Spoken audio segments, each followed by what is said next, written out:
Hello and welcome to another edition of People Like Us Show. My name is Hajima Zonde. In this show, we bring to you the most inspirational interviews and profiles of people who are making an impact in their respective fields, namely showbiz, sports, business, just to mention a few. Trust me, once you listen to their stories, you are definitely going to be inspired and motivated. Today in this program, we are speaking to Mr. Stuart Mugabe of Bra Stew Driving School. Mr. Stuart, I welcome you to the program. Can you tell us more about yourself? Where did you grow up and where did you do your education? My name is Stuart Mugabe, better known as Bra Stew. I was born in Zimbabwe in a place called Chivu. I did my primary level in Chivu as well. My secondary school, I also did it in Chivu at St. Francis of Assisi Mission, but I had to finish it off in Blawayo at Mpopoma High School.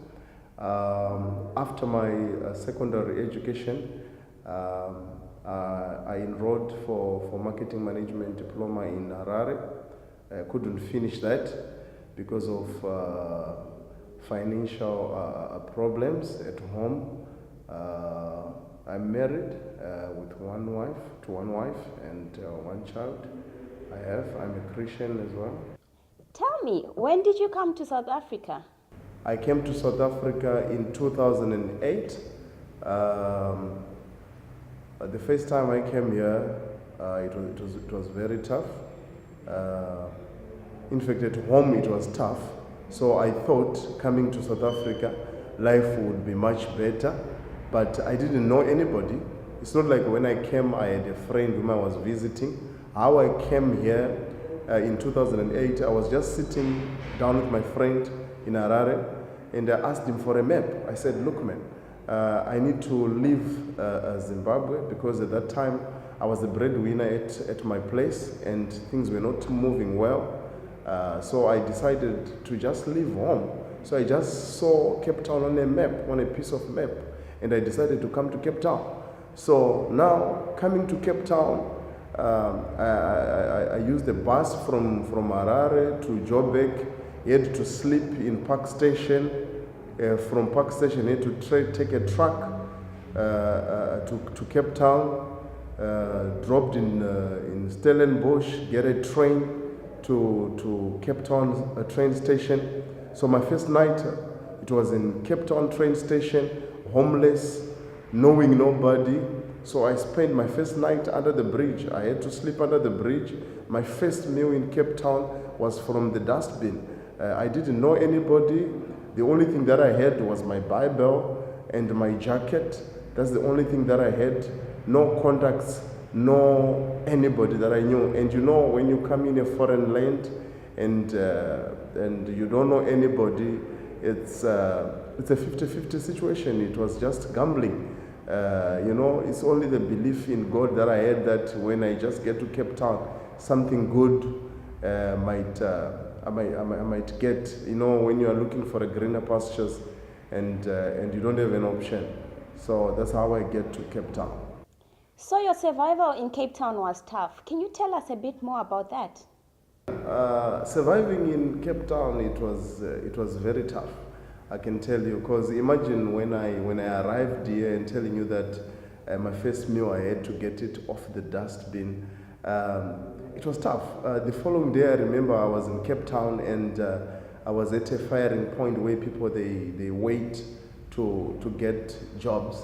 So as I was waiting there was quite a lot of people who wanted to get employment, and I just saw that there was no hope because there were a lot of people and people who seem to have been used to that kind of life whereby they come and wait for a job and get picked up. So I just decided to go and sit at the back. So I was actually sitting at the back of where people were standing. And now, as I was standing there, I was thinking, what was my next move? As I was seated there, I was actually thinking of going to the sea to at least bath, wash my clothes so that in the next day I might come back to the firing point. Surprisingly, one guy just came to me and said, look man, I just saw you sitting down. Why are you sitting down? I tell him, no, look, I'm looking for a job. So this guy said, no, we need some assistance to do some building work in Hot Bay. I said, no, I'm interested, let's go. So they took me, I went with the guys to Hot Bay. They were building some pizza ovens there. As they were building these pizza ovens, they actually realized that this guy can actually speak well than the other guys who were there. So they were actually interested in my services and said, no, we can actually pick you up tomorrow again. So where are you staying? Then I told them, no, I'm just staying in the street. So one of the white guy there, he offered me a place to stay at his house. So that's how I started surviving. The guy gave me an accommodation at his house. At least I had a job which was not paying that much, but at least I had a place to stay. I had managed to put some food on the table, and I started managing to get some connections, some one or two guys that we met as I was doing the job, So that's how I really survived when I first get to Cape Town. Oh, really? So how did the brass Jew driving school idea come? You know what happened is when I was working at a garage, because after I had worked with these white guys, I started working at a garage. So I was working at a garage, helping out people to put petrol there. But surprisingly, every time when I put petrol for people at this garage, most of these clients would come to me and say, you've put petrol for us, thank you very much. I would get a 50 rand tip, 100 rand tip. Then they would tell me, but you don't seem to deserve to be in this place. So it was always a challenge for me when I was working at a garage that this is not what I'm destined to do. So it was always a challenge for me. So after spending like a year at a garage, I managed to fix up my license, and one guy offered me a job to be an instructor. So after they offered me a job as an instructor, that was around late 2010, I started teaching people from a Code 8. I was teaching Code 8 in Summergrins, Milnerton area, and I discovered that I had passion for teaching people. I loved teaching people. It was in me, and this brass Chu thing came as I was teaching people. Because my name is Stuart, people were just calling me brass Chu, brass Chu, brass Chu. So I started being known all over. So it didn't end on Code 8. I started teaching Code 8 and Code 10 for this company.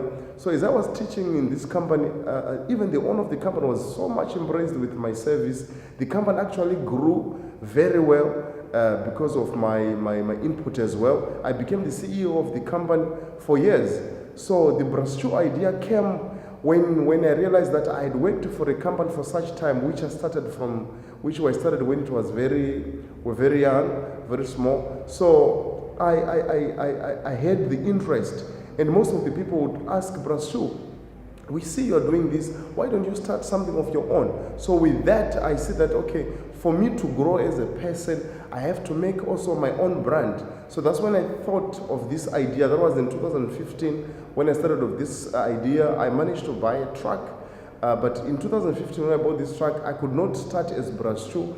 My truck was working under a certain driving school, like a franchise. But in 2016, that's when I just decided this is the time for brass Chu to be known out there. At brass Chu driving school, what exactly do you do and what do you offer to the people? At brass Chu, we're a driving school offering driving lessons from Code 8 to Code 10. We're just in a way of trying to get a Code 14 now, but at the moment we're offering Code 8 and Code 10 and the learners classes. We have got offices in Joslovo in Milnerton, and we opened another branch in Belleville. We have got quite a range of new cars that we teach our lessons in. We've got Toyota Yaris's that we teach in Code 8. We've got Toyota Diners that we teach in Code 10. Our instructors, they are very good, very professional, and they are all qualified instructors. Our service is one of the top in Cape Town, and we are regarded as one of the very best driving school in Cape Town. Our service is beyond imagination. We are looking forward to go into other areas of Cape Town, but at the moment we are operating in Milnerton and Belleville, but Code 8 we're doing different areas. We do pick and drop any areas around Cape Town. You are doing a very wonderful thing, Mr. Stu. Tell me, where do you see yourself in the next 5 years to come? Well, in the next 5 years, Brastu Driving School, we see ourselves going very far. As we have seen, we have started. We don't have so much time when we have started, but already we've got 2 branches. So you can imagine yourself after 5 years where we're gonna be. We will be all over. We'll be all over Cape Town. We'll all over South Africa. We'll all be all over other countries of Africa. That's our vision. We are not only going to be in Cape Town only, but we are looking forward to be in every part of South Africa, of Africa. We need to help our African brothers to get this license so that they can be safe drivers on the road.